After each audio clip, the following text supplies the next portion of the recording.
Hey everybody, welcome to another episode of Café con Giorgio. Today I have the amazing pleasure to sit down with Rosario and Elianna. They are from R&E Properties at Christie International. They are a newer team. They got together in the real estate market, but they've been in real estate for a few years. And we're going to let them introduce themselves, see where they come from, and tell us a little bit more about who they are. Hey guys. Okay, my name is Elianna Leyva. I was born and raised in Cuba. I left Cuba and went to Vietnam. I lived over there for 2 years, and I started my career in the fashion industry and built a lot of valuable relationships over there. I mean, connections. And so then I decided to come to United States, and that's where I met Rosario. So we met back in 2015, and we have been in business since 2015. We were working for this high-end retailer in New York in the fashion industry, and so we both hold a bachelor in international business, and we have this strong background in business. Which I think is a great asset to the real estate as well. So when we met, we both loved real estate. We were trying to invest, we were trying to buy our first property, and we didn't know enough about the business. We didn't know enough about what to do, especially what not to do, and we were very scared about making mistakes.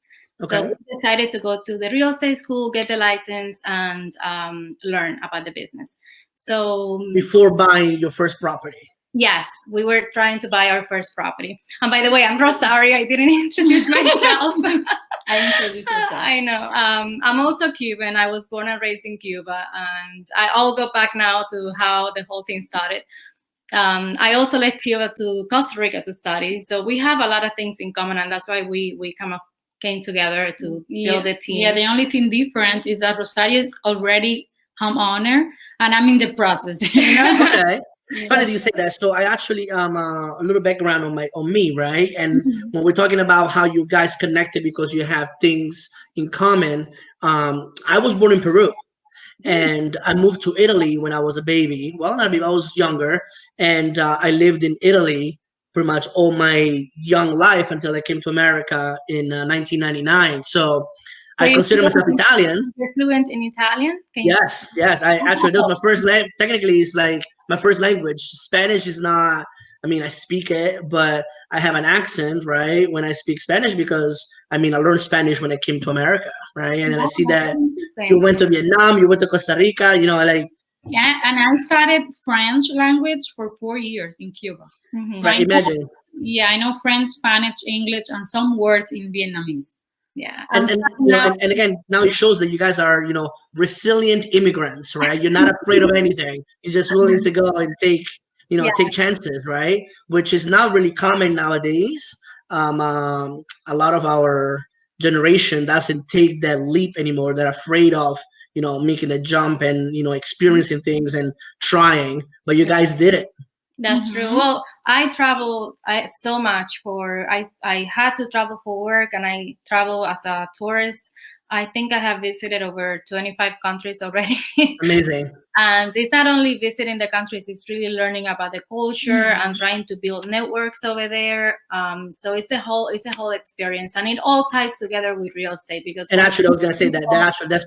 I'm sure that makes your life in real estate so much easier. It's amazing. It's amazing because when you have such a diverse network and from so many different countries, you can tap into those resources to learn and to kind of like connect people together, which is real estate. You're making connection of properties with people and trying to match those together. Yeah. That's true. Yeah, that's another thing that we have in common because we love traveling. And we had to travel. We had to start traveling for work, and then we loved it. So you guys were doing you were working for a high-end fashion firm in shoes, you said, right? Yes. shoes. Were you guys traveling for procuring new products or material? Actually, we were both more in the production and logistic process. So we had to visit the factories, even do That's the awesome. audits, source the materials, making sure the production was on schedule, meeting with the vendor. So it was a lot of, building up those relationships to make sure everything was on track. Mhm. So fashion, real estate, And you travel. guys wanted to get in traveling. You guys wanted to get and become investors, homeowners. Decided to go the route of actually becoming the expert, right? You wanted to make sure things were done right. You were not gonna get screwed, right, by a bad realtor, a bad loan officer, and whatever. So you got your licenses. How did you guys get together? How do you guys create these real estate team? Well, we were both working together in New York, Yeah, and we started talking about it. yeah, and And the idea of moving to Christie's international real estate mhm. gave you like that It's just Christie's. I think Christie had the best platform for our interest in international real estate, because we had so many connections overseas. We needed a brokerage that it was not only local, strong locally, but also strong internationally. So, for example, Okay. I went to Morocco recently. I went to visit the Christie's office, Yeah. and I interviewed the Christie team over there, how to buy in Morocco, what to do, what not to do, the laws, the regulations. So that's the kind of company that we needed. Yeah, I still remember when Rosario was in Europe, like months ago, and she called me. You are not gonna believe me. I found Christie's International Real Estate here, and I'm gonna do like an interview. You're crazy, but do it. Yeah. So the plan is to be the bridge for people that are here to buy overseas, or to concentrate on people that want to buy here. I think both. So this is what I noticed when we were both working in New York. Millennials and specifically commuters, we are very flexible in where we can work from, especially now that we can work virtually. And this is the best example of it. Yeah. We can be working from any country, from any place in the country.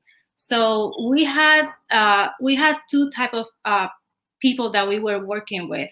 We had the commuters that live in Jersey. I want to go. I had to go to New York to commute. We were doing that for almost 10 years, so we knew the ins and outs.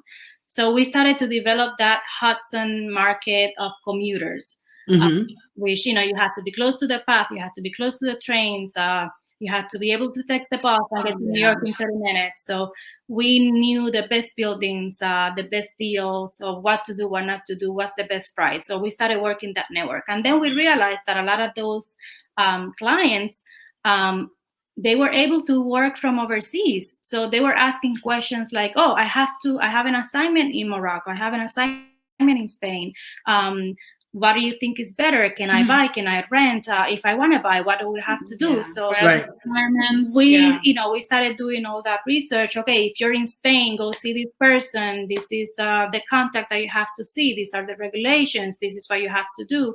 And it really we became the go-to people to ask those questions. That's awesome. And we loved it because we were doing it too. So we had to go to Spain to visit our clients.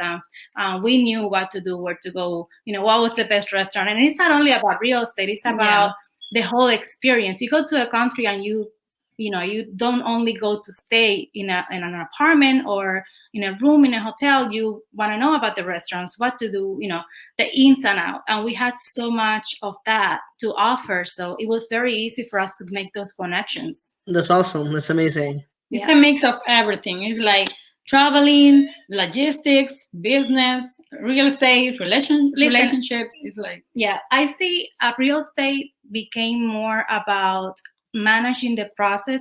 This is my opinion about real estate now. There is so much information out there. People are so knowledgeable now with all the resources that we have online. Yes, there is the selling part, but it's more about the information and the guide.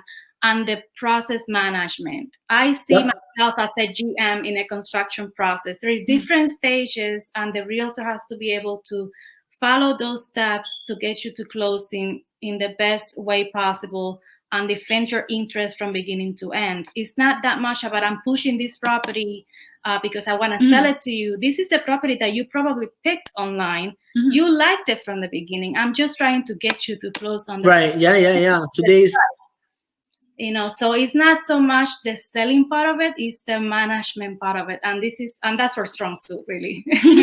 That's what we do. So now, so you guys have been in real estate for 5 years. You said you got your license in 2015. Did any one of you guys buy the house already? I did. Yeah. Okay. Yeah. So Rosario bought a house. Elianna is still looking at the best deal out there. What I think I'm gonna do first is invest. Okay. I want to invest and then buy my own home. Yeah. I went straight to buy my dream house. That's awesome. Yeah. Well, what we tell people that come to our Educasa seminars is the first home should always be a multifamily home, right? The multifamily home allows you the opportunity to taste what it feels to be, to own a home and own real estate, and at the same time build or begin to build the portfolio of potential real estate investment properties, right?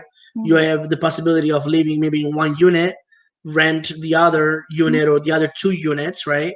And eventually the goal and the idea is to move out of that unit, buy the dream home, and have the first house pay for your dream home, right? Where you build. That's one of the best strategies to follow, for sure. And that's what we try to do to our community and the people that come and follow our seminars and so forth. So now, what is the market that you guys specialize in the most? You said you had experience in different aspects of business. You travel. We talked about you as realtors being the program managers for the transaction. Who do you say is the majority or the perfect client that you guys work with? Who do you work with? We have a mix. I think we have a healthy mix of home buyers, first home buyers / investors, because a lot of first home buyers that want that multi-family property to be able to live and rent and have some extra income. And then we have the hardcore investors. We have a lot of clients overseas that want to invest in the United States. So we work with those clients as well. And Elianna has a lot of clients also commuting and looking for rentals. Oh, yeah. Now I'm gonna focus on rentals. There are a lot of people contacting me like, I need a rent. Like commuters from New York coming into New Jersey? Yes. Okay. So she's very good with the rental. She has a lot of connections there. And I try to focus a lot also on the investment part from overseas. Nice. But we share, we work with the clients as a team. Fantastic. So all those renters, Elianna, that are coming from New York into New Jersey, have you ever maybe analyzed their situation and see if there's a potential for them to maybe buy? Yeah, of course. Once I met them, I try to guide them what's the best for them, Of course, I'm gonna do what they need. If they need to rent a rental, I'm gonna look for it. But I always try to educate them the possibility of buying. And if it really makes sense, if we see that they have the potential to become a homeowner, maybe not right away, maybe they have to work on the credit. And that's something also that we bring to the table. You're not ready now, but you can be ready in 6 months. Let's get you there. The end goal is to educate the community, educate the client, and not just push him like you were saying before to do something just because you want to sell. Yeah, exactly. I just had a client, actually a very good friend. She wanted to buy right away, and she was getting really a high rate because her credit was not perfect.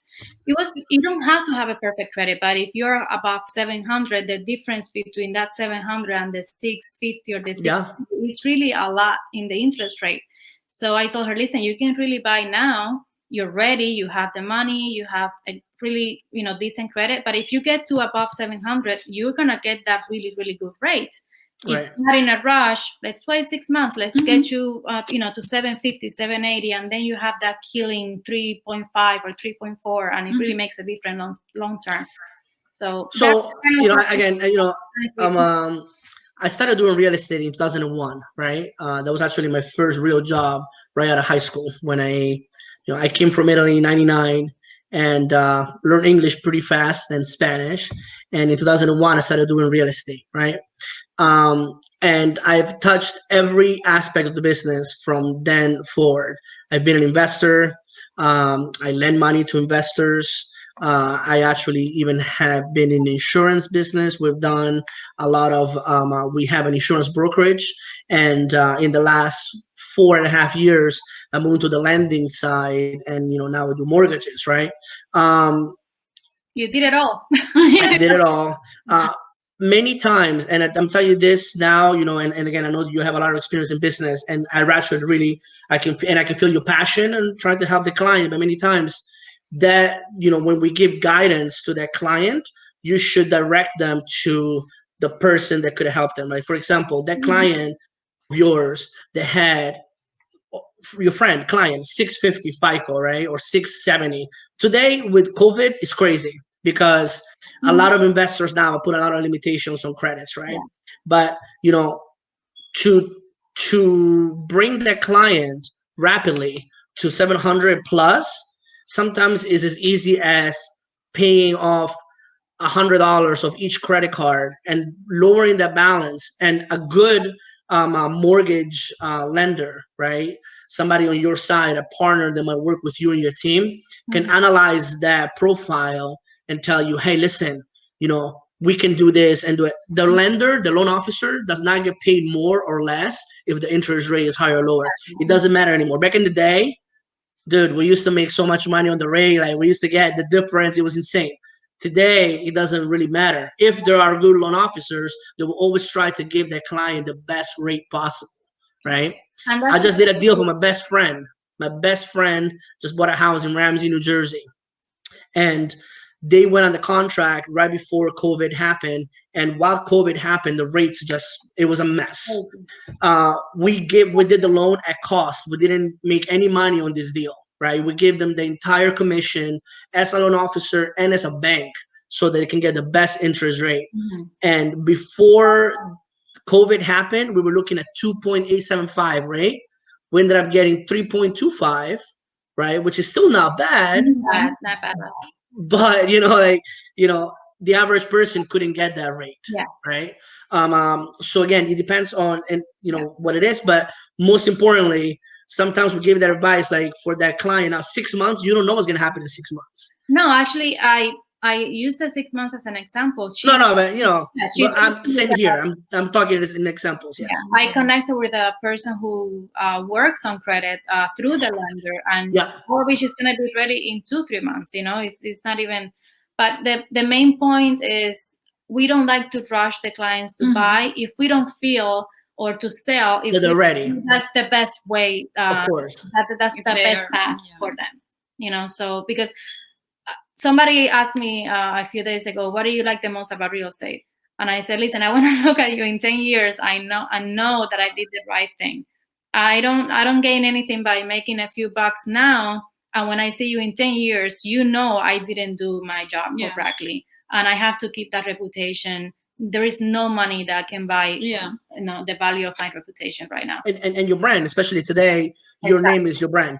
So you guys started into real estate because you wanted to become investors, and now you shifted to being real estate agents. What is the plan in 5 years? I think we have so many plans and so many projects, but I think consolidate the brand, right? Consolidate our market, expand that international base and those international connections, become the go-to team if you want to buy or sell in Hudson County and Bergen County, whatever you are, doesn't matter. Okay. So Hudson and Bergen County is the target that you guys are looking to be. Yes. Fantastic. Awesome. Anything else you want to tell people out there that might not know about you? We're fun. We try to make the process fun, and that's something that all our clients, I think, share about us. We try to make the process go smooth, and but make it enjoyable, because it's a stressful, it's a big decision. It's a big step for anybody. Either if you're a first homeowner or a first home buyer or an investor, it's still, so many things can go wrong. So if you take an approach of like, oh my God, we're so stressed. No, we try to make it fun. If we're hunting for houses, sometimes I create a group chat, a house hunting team, Perez, So we try to make it fun and still, of course, professional, and still have your interest at heart. But make it enjoyable, because it's something that you're going to do probably once in 30 years. You don't want to have a bad memory about it. You want to have a good memory about it. Yeah, we were talking about like a week ago that all realtors have MLS and has the methods to find a property. So what makes the difference is who do you want to work with? Who do you feel comfortable working with? Yeah, because we all have the same. We all have tools. Same marketing tools. We can tap into the same resources. We all know the same lenders. We all know the same appraisals. So I told one of my sellers recently, I was fighting for that listing really hard, like a shark, and I came to a point that I couldn't offer anything else. I gave him the whole presentation, and he was still not sure. And I'm like, listen. It all comes down to who do you want to work for 6 months or whatever the length of the contract is. Do you want to deal with me? Do you feel comfortable dealing with me? Or do you want to work with someone else? And that's your base decision. Of course. Use your gut and feel comfortable with that realtor, because you're going to see their faces for a while. And and actually it's the same. I use the same approach with my business. When people are like, "Oh, what's your rate?" or what do you have different? Well, tell me the programs. I'm like, listen, in today's world in lending, everybody has the same programs. You decide to come and work with us because we provide that extra service to the client. We're not gonna screw them. We're gonna do right to them. Don't come to me asking me for a referral on the side, which is illegal. Like, listen. We're here for one thing, and my goal is to educate my community and allowing them to achieve the dream of owning a home for their families, right? Because I'm looking at not today money. I'm not looking at tomorrow's money. I'm looking at the day after tomorrow's money. That's what I'm looking for, and I want to build a brand and a legacy that shows that we are not here to screw people. We want to help them grow. Especially the immigrant community and the Hispanic community, which today is growing so fast. I feel that a lot of them need that guidance and the help. And you guys maybe were not here in the early 2000s or the mid 2000s, but the Hispanic community was one of the ones that was hit the most when the market crashed in 08, 09, because people took advantage of them. Yeah. I also want to say something else. We have noticed a lot of single females, single ladies out there with enough money to buy, and they're ready to buy now. And that's something that is switching from what we knew 10 years ago. You get married, you buy your house, and now it's not like that. We have a lot of clients, friends of us that are single, are not married, and are decided to buy. And those are the clients also that we want to help the most, because we're also single. We bought the first property without a partner, and they really need that support from people that they can relate to. Absolutely. That woman-to-woman business and that relationship, they feel very safe, very comfortable. They can relate to our experience. So I think it's breaking also the model of how people used to buy before and how people are buying now. And same for guys, you don't have to be married to buy a property. You can buy, a small apartment instead of be renting, and it's probably the same monthly payment. So that's the type of. I love that message, and I think that we've only known each other now literally for 35 minutes, right? And as I'm getting to know you and listening to what you're saying, because I'm actually listening to you, right? I can hear a lot. A lot of it is noise, I'm gonna tell you, and I'm gonna be very honest. I'm really blunt. Okay, a lot of it is noise. You're talking about the traveling and the international client and whatever, and the investor, and it's great, And I was also the type of person that wanted to do it all. Mhm. Okay. I also went to college for international business and relations, and the book tells you one thing, real life is another one, right? And we all have dreams, Yeah. and we all want to be successful. But the truth, guys, is you guys have something that not many people have, and is apart from the fact that you guys are a good team together and work well together. The fact that you have experience moving to different countries has made you resilient. You have the ability of speaking multiple languages and understanding different cultures, which is the most important thing. If and at the beginning of this, before we started recording, we were talking about the Hispanic market. What you just said, and I was thinking about it as you guys were talking, and you caught me to that. Being a woman, single woman, many times we have single mothers, right? Mhm. That are not taking that leap because they're afraid or because they fear what everybody else is saying. If you guys focus 1,000% of your energies on that, you not only will have such a strong brand, you can make such a big impact in so many people's lives that the money will just come. And as you guys were talking about that, and you guys were talking and I was listening to you, I think that should be your focus. I can really see you guys being successful, in that niche, and build your brand around that niche. I know it's sexy to say that you work with investors. I know it's sexy to say that you do an international real estate and so forth. I know. Well, it's part of what we do. We have to learn and take any advantage and any opportunity that we get, because we're starting and we have to build the business. But we are very passionate about helping, especially this segment of single mothers. 1,000%. 1,000%. You talk And they need about the help. personal experience from heart, because that's what we are. Yeah. So actually, and that's gonna brings me to the last question. And it's a question that I ask all the people, because myself, I'm an immigrant, and my mom was a single mom, and when we came to America, we lived on an okay life in Italy. We were well, we weren't rich, we weren't poor, but when we came to America, we started from scratch. We didn't have anything, and my mom always pushed to get us to the next level. And as much as we fought all the time, she did give the inspiration to my brother and I and my sister now to be better, right? And she did all by herself, single mother, working in a factory, and she pushed us to get to that, right? And I saw many of my friends that unfortunately didn't have that parent that had that drive, or maybe they were afraid to do that. And I saw a lot of my family members, my cousins, my uncles, and whatnot. They used to tell us that the only reason why we were able to get to that next level, or maybe go to college and so forth, is because we were white, los blanquitos, because we were from Italy, and so. And they never gave my mother and even us the effort, the credit, right?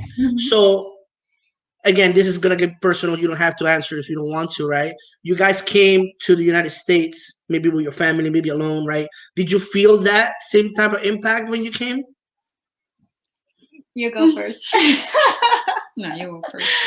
Okay, so yes, absolutely. My mom, single mom, divorced.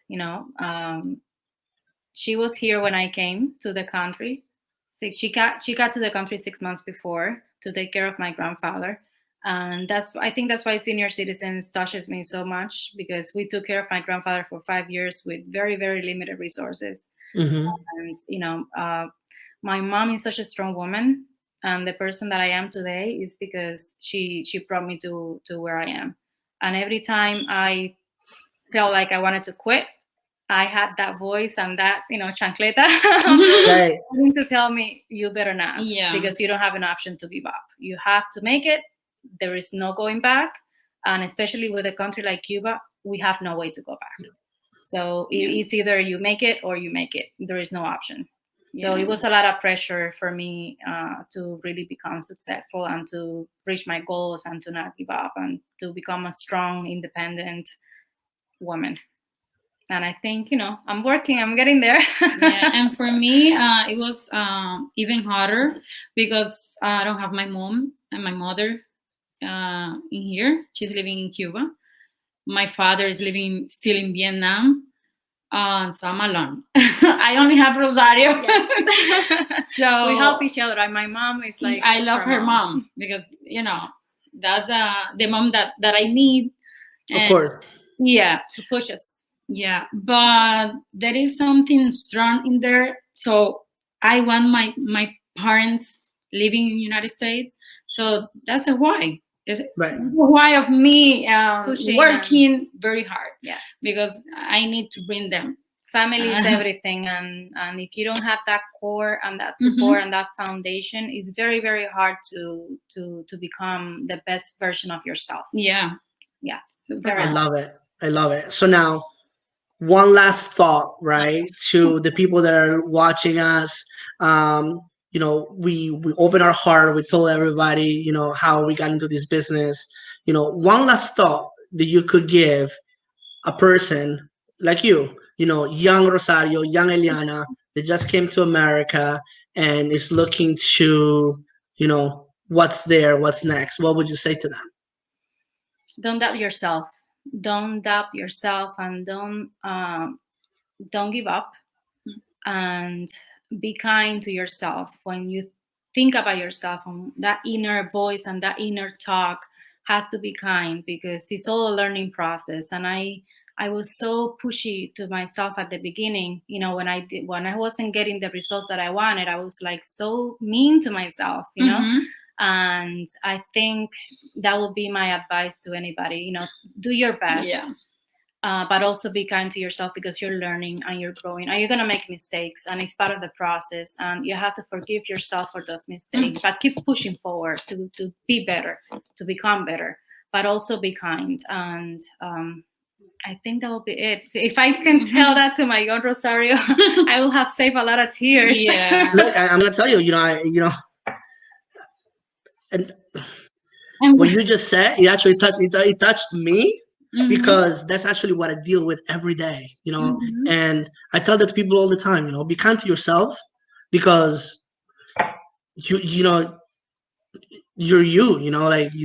and you just touch me, and I get very emotional. Again, I told you, I'm blunt, and I'm blunt, and I say it like it is, and you really touch me, because I feel like sometimes I'm not kind to myself at all, and I always push. I have a lot of people that work for me, and it's tough to what's the word I'm looking for? When shit hits the fan, right? You're always responsible, right? And I feel like right now, especially with all the shit that is happening and things that whatever, just be kind to yourself. That's great, and I'm gonna use that. We're gonna put that. That's gonna be your tagline. I love it. Thanks for sharing that. Yeah, for me, I heard this from my favorite movie, which is Pursuit of Happiness. Yeah, and it's when the father told the boy, I mean the child, you have a dream, you go and get it. Period. And I was super identified with that phrase, because even if you are alone, if you have children, you can get a dream. You can make it happen. You can make it happen. Yeah, of course. Because I'm alone, and she's making it happen. Yeah. Well, you're not alone. Yeah. You have all of us. Not anymore. I have a team, not a dream, a team. Exactly. The dream team. That's it. Well, guys, thank you so much for sharing, this time with me, and for sharing your heart, and for letting us into your everyday life. There's more just in real estate. Yeah. Thanks for. Excuse me. Because I remember. Also, for those that think that they don't have the perfect English, and so maybe, oh no, I cannot get the license in real estate, the real estate license, because I don't have, I don't speak English very well. I don't. So it's your second language. It's my second language. But you can do it. Of Don't course. don't use that as an excuse to As give an up. excuse. Yeah. And we are always full of excuses. I know myself. Every day there's always an excuse for something. So Thank you're you right. so much for giving us this Yeah, time. thank you so much. We appreciate it so much. It was really nice. It was a lot of fun.